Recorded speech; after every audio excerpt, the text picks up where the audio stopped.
রমজানের বৈশিষ্ট্যের মধ্যে 1 নম্বর বৈশিষ্ট্য হচ্ছে রমজানের রোজাদারের জন্য, মানে এগুলো হচ্ছে রমজানের রোজাদারের বৈশিষ্ট্য। রোজাদারের মুখের দুর্গন্ধ আল্লাহ তাআলার কাছে মেশকাম্বরের ঘ্রাণের চেয়ে উত্তম।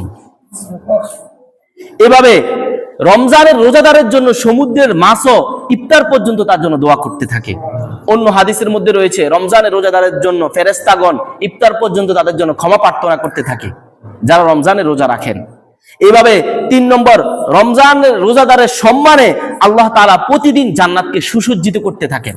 প্রতিদিন আপনি রোজা রেখেছেন, আল্লাহ তাআলা আপনার জন্য জান্নাত প্রস্তুত করতেছেন, প্রতিদিন সুসজ্জিত করতেছেন। 4 নম্বর হচ্ছে রমজানের সম্মানে, রোজাদারের সম্মানে আল্লাহ তাআলা রমজানের শয়তানকে বন্দী করে রেখে দেন। এরপর এখানে আমার আপনার প্রশ্ন উঠতে পারে, হুজুর এরপরও তো আমরা রমজানের মধ্যে অনেকে শয়তানি দেখতে পারি, ওই শয়তানিগুলো ওই শয়তান কোন থেকে আসে? ওইগুলো ওই আগের, সে আগে থেকে শয়তান, মানে সে নিজে শয়তান হয়ে গেছে, তার সাথে আসলে এখন শয়তান নাই। শয়তানি কাজ করতে করতে সে এখন মানুষ শয়তান হয়ে গিয়েছে, এই কারণে এই শয়তানিগুলো করে। বাস্তবেই শয়তানকে বন্দী করে ফেলা হয়, কিন্তু সে 11 মাস এমন শয়তানি করেছে, শয়তানের সাথে তার বন্ধুত্ব এত গভীর হয়েছে, তার এখন আর রমজানে শয়তানকে বন্দী করে তার কোনো ফায়দা হচ্ছে না। 5 নম্বর, রমজানে আল্লাহ তাআলা শেষ সাথে সমস্ত রোজাদারকে ক্ষমা করে দেন। এই কারণে শেষ সাথে আমরা যারা সেহরি খেতে উঠবো সবাই শেষ সাথে আল্লাহ তাআলার নিকট ক্ষমা প্রার্থনা করব। 6 নম্বর, রমজান মাসে এমন একটি রাত রয়েছে যেটা স্পষ্ট কোরআনের আয়াত রয়েছে, লাইলাতুল কদরি খায়রুম মিন আলফি শাহর, হাজার রাতের চেয়ে উত্তম রাত। এই রাত আমরা এখন থেকে অন্বেষণ করা শুরু করে দিব। শেষ দশকের বেজর রাত্রিগুলো, সবচেয়ে প্রসিদ্ধ হাদিস হচ্ছে শেষ দশকের বেজর রাত্রিগুলোতে যে কোনো একটি রাত্রির মধ্যে আল্লাহ তাআলা এই রাত কবুল করবেন।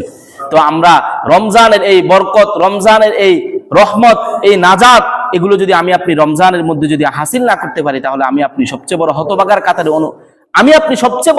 কাতারে গণ্য হয়ে যাব।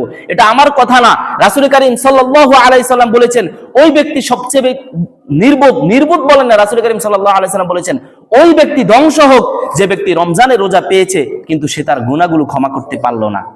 এই কারণে প্রিয় দোস্ত বুজুর্গ, প্রিয় মুসল্লিয়ানি কেরাম, আমরা সবাই নিজেদের রমজানকে সুন্দর করে নিজের যথাসময় কাজ করব, বাকি সময় 5 ওয়াক্ত নামাজ পড়ব, তারাবির নামাজ পড়ব।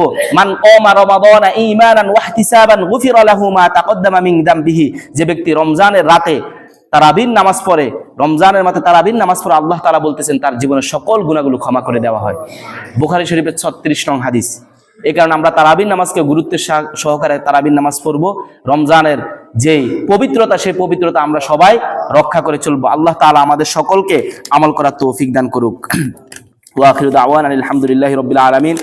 আজকে ইনশাআল্লাহ এখনো তো অনেকে আসে নাই, নামাজের পরে সাথে সাথে ইনশাআল্লাহ আমাদের আদ-দ্বীন ফাউন্ডেশনের পক্ষ থেকে এই ধরনের একটি বড় ফেজ দেওয়া হবে। এটার মধ্যে প্রথম ফেজের মধ্যে থাকবে কি কি কারণে রমজানের রোজা মাকরুহ হয়ে যায়, দ্বিতীয় ফেজে থাকবে কি কি কারণে রমজানের রোজা ভেঙে যায়।